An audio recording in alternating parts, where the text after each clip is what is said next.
Joining me now is Texas State Representative James Tallarico. Representative Tallarico just wrapped a big rally in Plano. That's why there are a lot of people behind him standing there in the dark. Thank you so much for being with us tonight. I really, really appreciate you taking the time.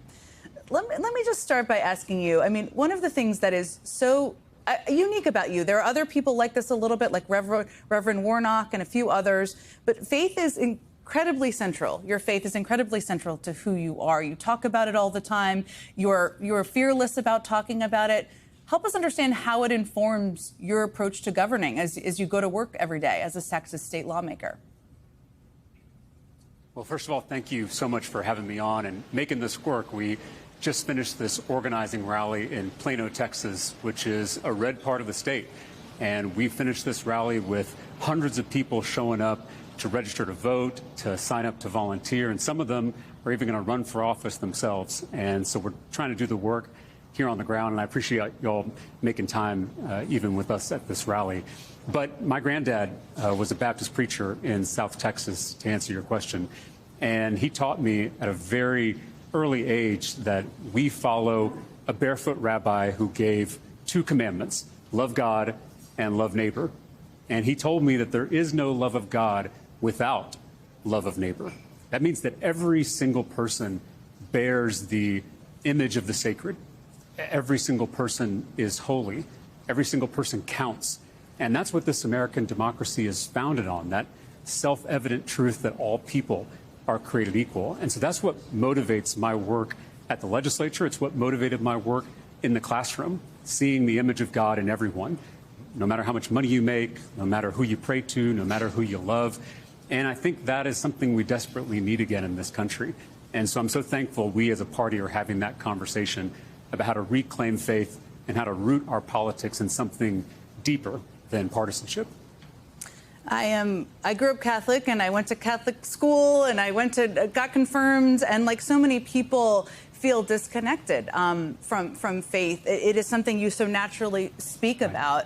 And one of the issues where it feels so disconnected, especially loving thy neighbor, that's something you learn when you're in elementary school, when you're growing up and learning teachings in so many religions, is immigration. And what we've seen is a cruel crackdown on immigrants across the country. And I raise this issue because for you, as somebody who thinks about faith and how it impacts how you govern in such a fundamental way, it must feel incredibly discordant to see what's happening in communities across the country and what ICE is doing, really terrorizing people and families.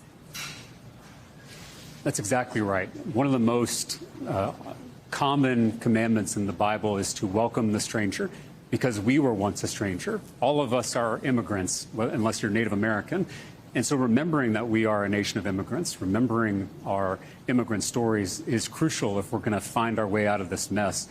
You know, I represent a district in Central Texas with a lot of immigrants as constituents. And I actually had a mom and her 3 kids get deported, you know, a few blocks from my house.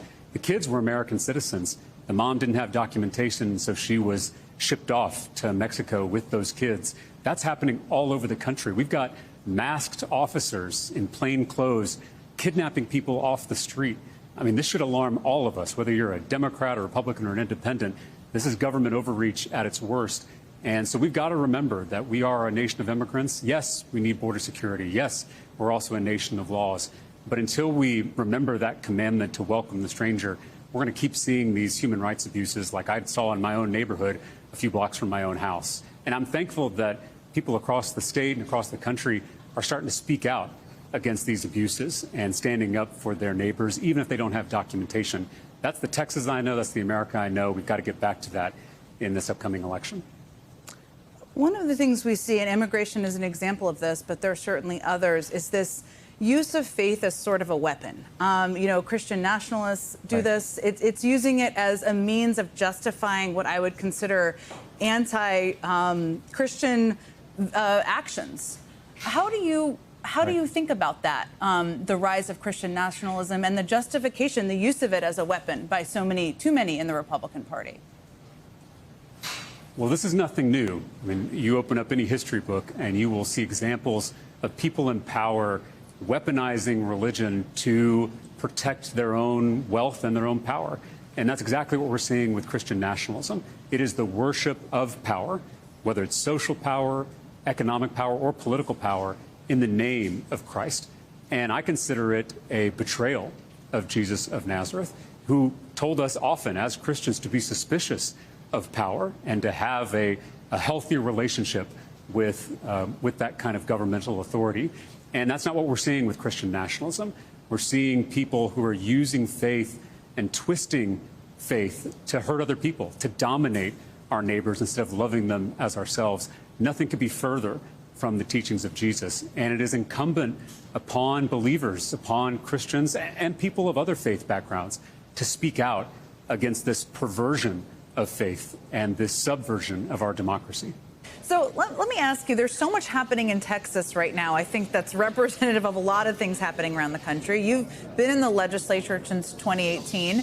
It's now day 2 of a special session where Greg Abbott wants the legislature to gerrymander its congressional maps too. That's something others in Washington have been pushing for. But I mean, I'm of the view, which I think you agree on, that if you're trying to suppress people's votes, you're worried not enough people want to vote for you. That's sort of the thing. But they're trying it nonetheless.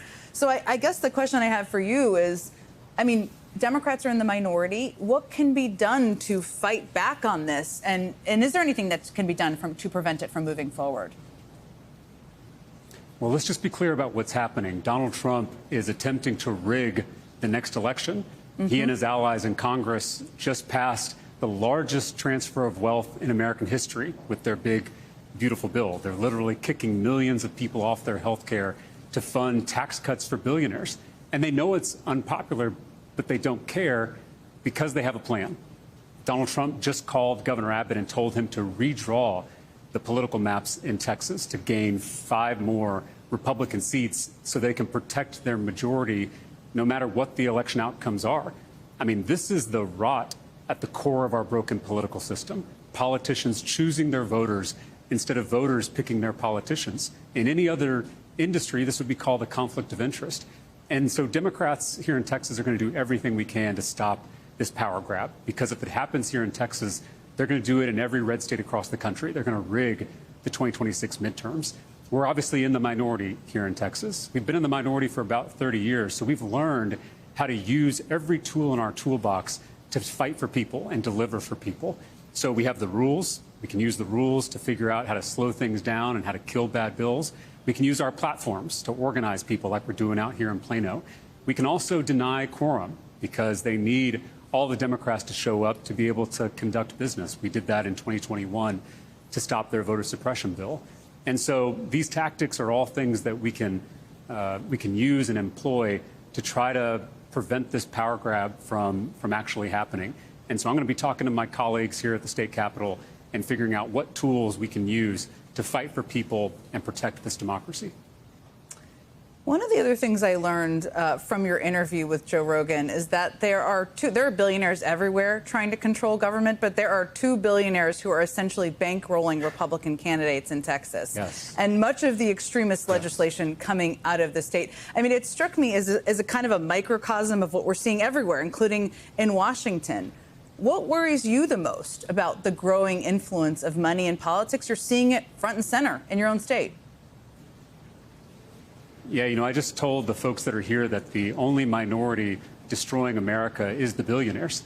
I mean, the people at the top, the Elon Musks, the Rupert Murdochs, these 2 billionaires in Texas, Tim Dunn and Ferris Wilks, they use their wealth and their power to divide us intentionally, because our unity, whether you're a Democrat, an independent, or Republican, us being united is a threat to their wealth and power.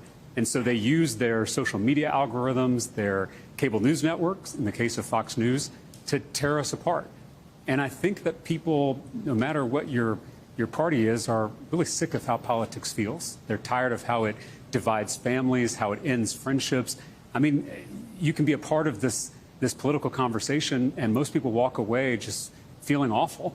So there is, I think, a hunger out there, again, on both sides of the aisle, to change this political system so that it can actually work for people, so that we can have conversations respectfully, even when we disagree. I mean, that is the foundation of democracy. On Joe Rogan's show, I talked about how my faith teaches me to love my enemies, to love my opponents. I have no problem having opponents like I do in the Texas House when I'm fighting for universal health care and public schools.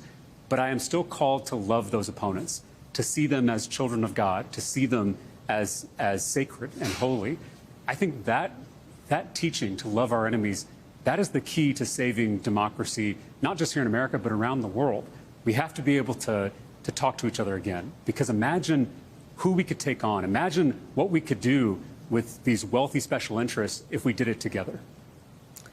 Joe Rogan, during the end of the interview, mused that you should run for president, which I'm sure is not what you expected when you sat down 2 hours and 44 minutes earlier. But in the interim, you have to be thinking about what's next. I mean, we all know you are. You're being mused about for a range of things, and your team appears to have registered the domain Talarico for Senate. Is that an indication you're planning to run?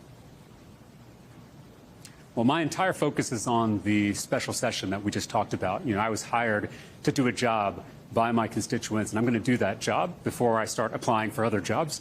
But once that special session ends, hopefully with us stopping this power grab from Donald Trump, once that session is over, I'm going to think about how I can best serve, whether that's continuing my work in the legislature, whether it's exploring my work in the ministry, or whether it's running for something else like U.S. Senate.